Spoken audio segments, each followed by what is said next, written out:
So what is victim consciousness? Why is it important? How is it impacting your life? And I bet you 100% that you're a victim somewhere in your life right now. Hello, my name is Zimran, and thank you so much for watching, listening, or however you're consuming this content. So, victim consciousness. A lot of people really don't understand what victim consciousness is, but I'm just going to break it down to the brass tacks definition that is the ultimate truth.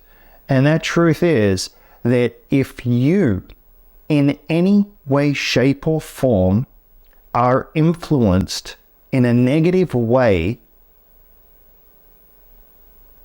due to any circumstance or situation outside of self, then you are a victim.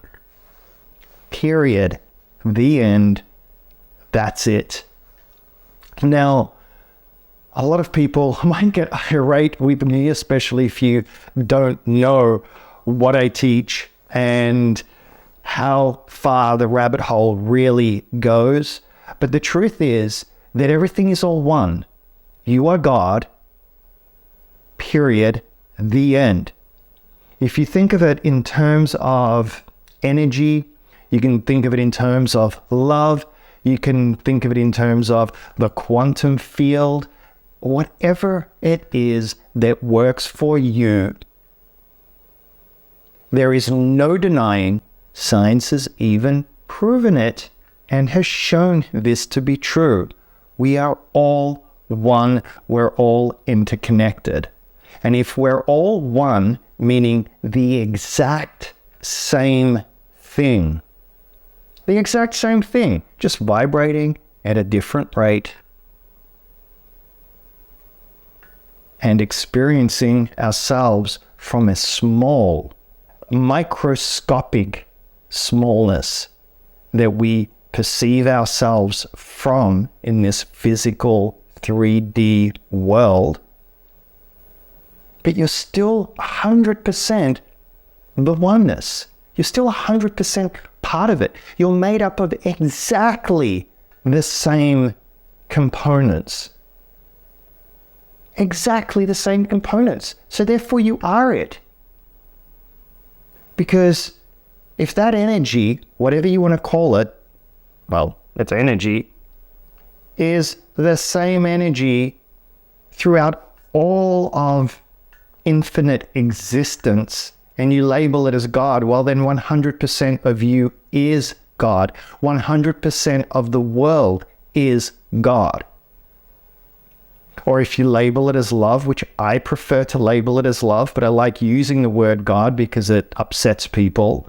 And it's because of the religious conditioning and the way in which humanity has projected and manufactured what God is and God isn't.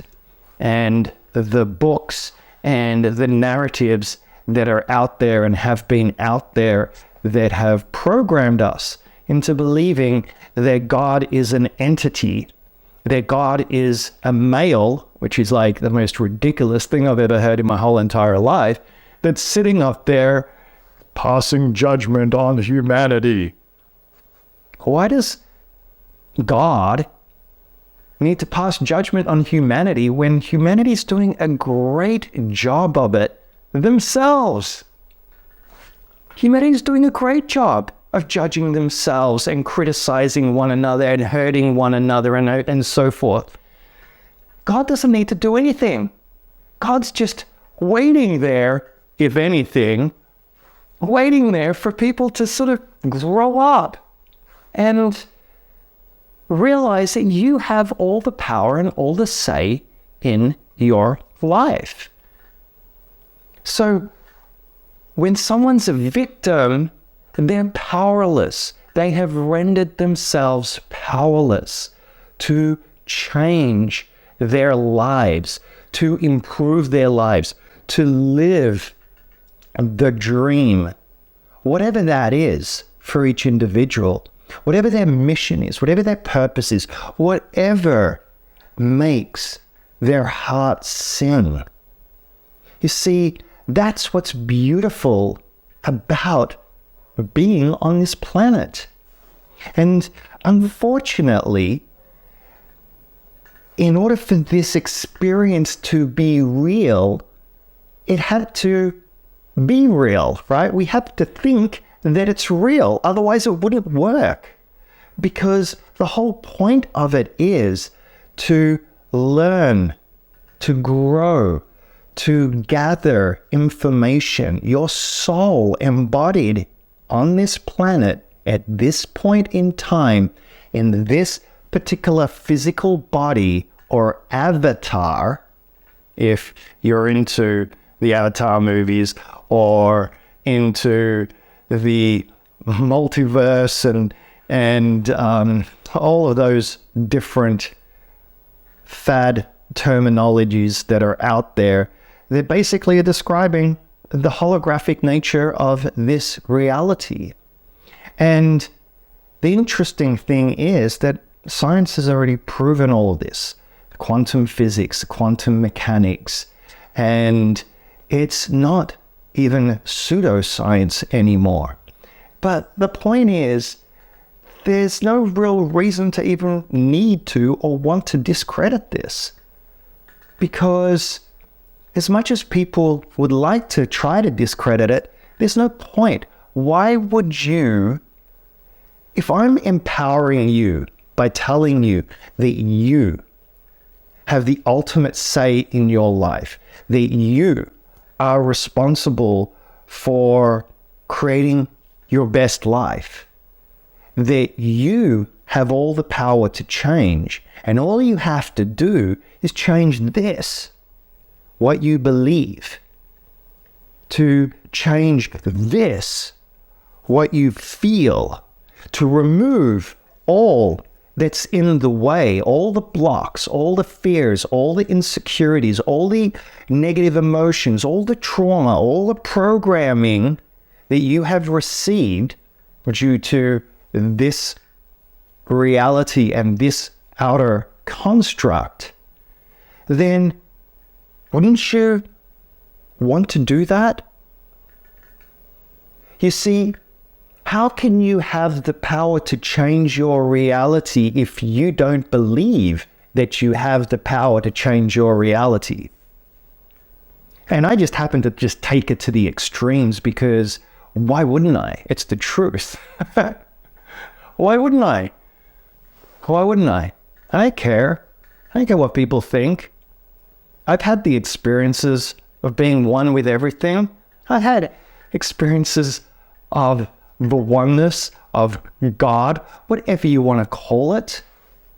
I have greater peace, love, and joy in my life than most people. And at the same time, because of the work that I'm doing and because I want to take it to the extreme levels, it's all the non-love gets flushed out because every part of who I am not, at the essence, the truth of who I am, has to come out because I want it to. Now, you don't have to have the same goals. You don't have to believe anything that I say. And it doesn't really matter. But if you don't believe that you have the power to change, that you have the power to make your life better and to live your best possible life, and that no outer circumstance can ever have power over that, meaning that there is always a way. There is always a way for you to find the way out of whatever circumstance and situation that you have going on. But it first starts with believing that you can. Otherwise, you're a victim. And as long as any part of you is a victim, that is one part of you that you have no control over and that is influenced by the outer world and the illusion. And it takes work. It takes effort.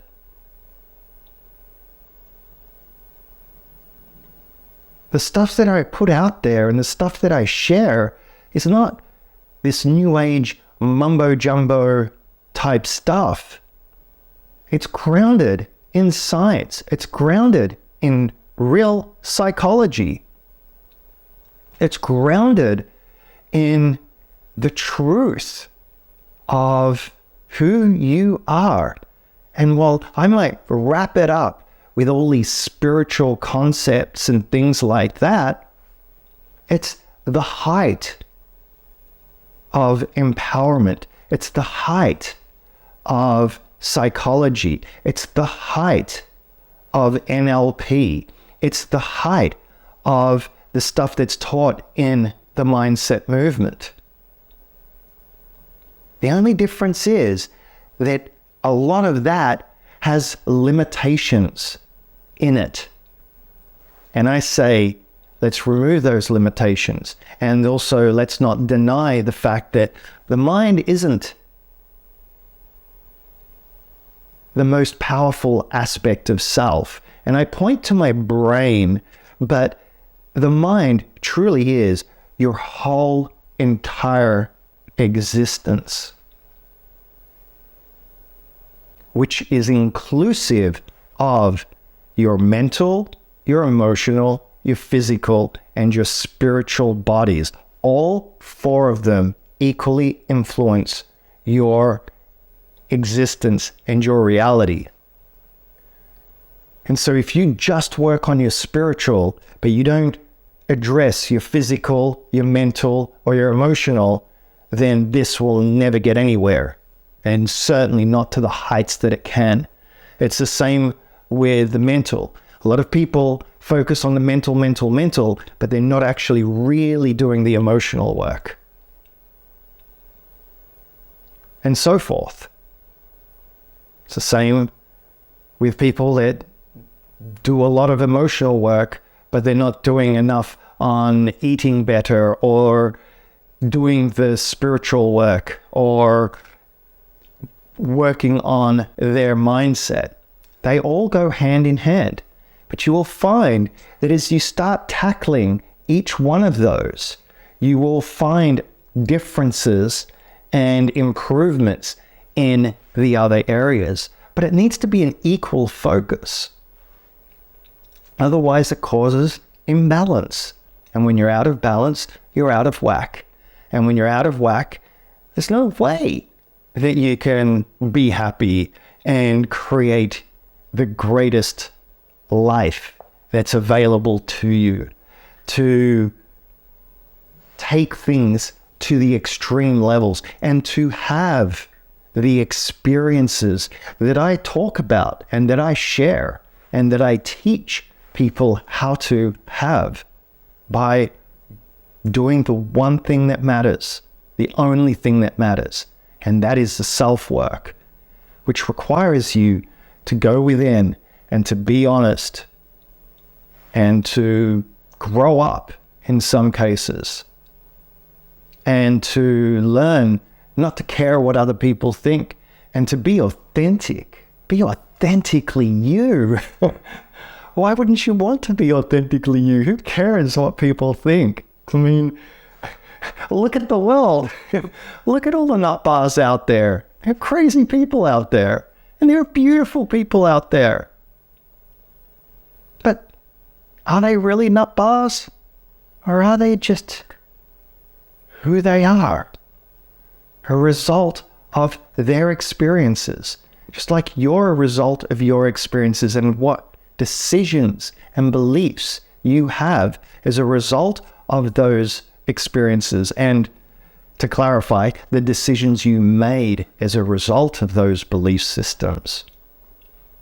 And when those things become habitual, then they become these programs that run us. And then we believe that those programs are real, and they're not real. It's not who you are. Your programs are not you. As a matter of fact, most of your personality traits, especially the negative ones, are not you. They are a result of whatever you took on and experienced in your life, and how you responded and reacted to them, and how you interpreted them, and the internal narratives that are running inside of you that is constantly being fed by the world around you, because like attracts like. Your aura is this magnetic field. You send out this energy, you're going to be attracting all these things. And when 99% of it is controlled by your unconscious or your subconscious mind, where all those programs are running and stored in your cells and everywhere in your body, you don't have control over any of it. And that's why most people don't get anywhere. And that's why most people are depressed and have anxiety and are not able to get to where they would like to, or struggle and feel like they're in this mouse wheel. And that's sad. But what's sadder is the victim consciousness that keeps them there. And what you will notice, that when someone changes or someone has a win in their lives, what you will notice always, even within yourself, is that it will happen when they finally take enough of an ownership of it to implement the change. And they get sick of it enough to do something different than what they're doing currently.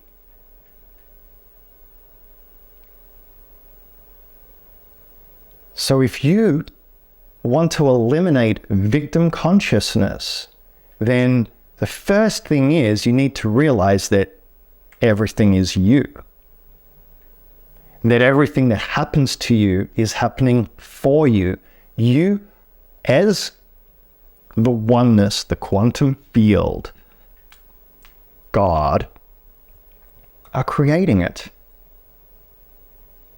So when something happens to you, just look at it and go, oh, okay, why is this happening to me?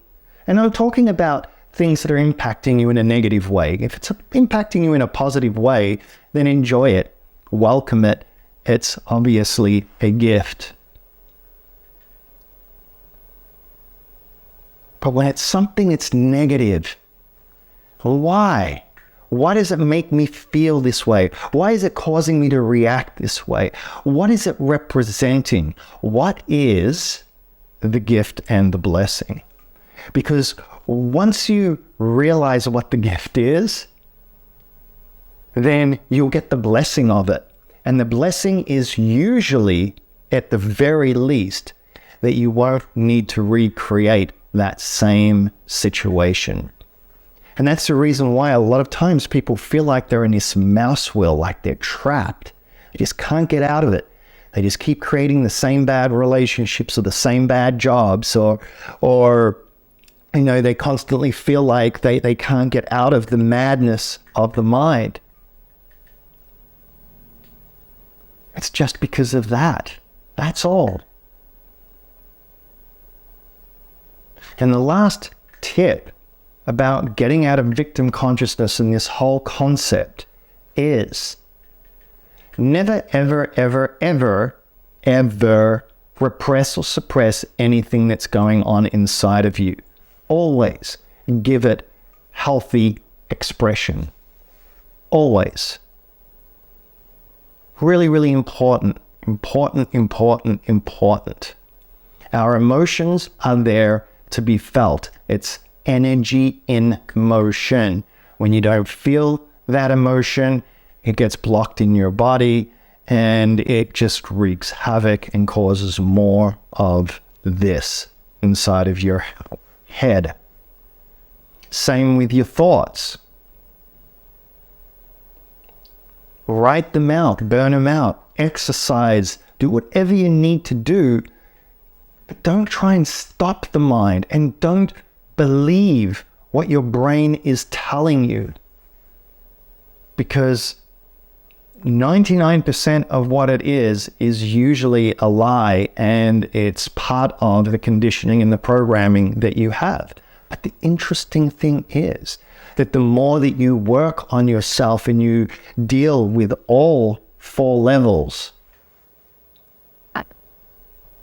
less and less of the mind chatter and the thoughts and the self-talk will be negative in nature and will be pulling you and dragging you down and causing you to misinterpret situations and to react in negative ways. It's a brilliant system and it's foolproof. But as long as you're a victim, you have no chance. Have no chance.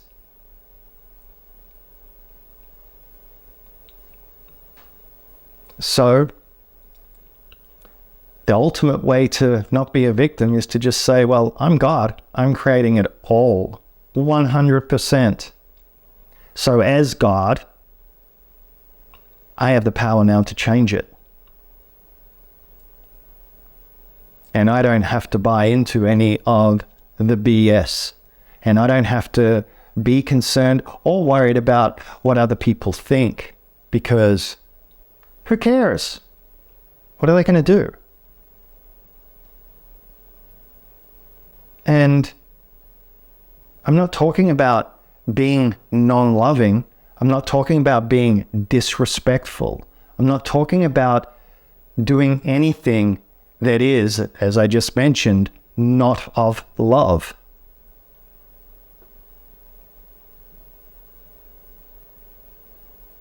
Because then you're still being a victim.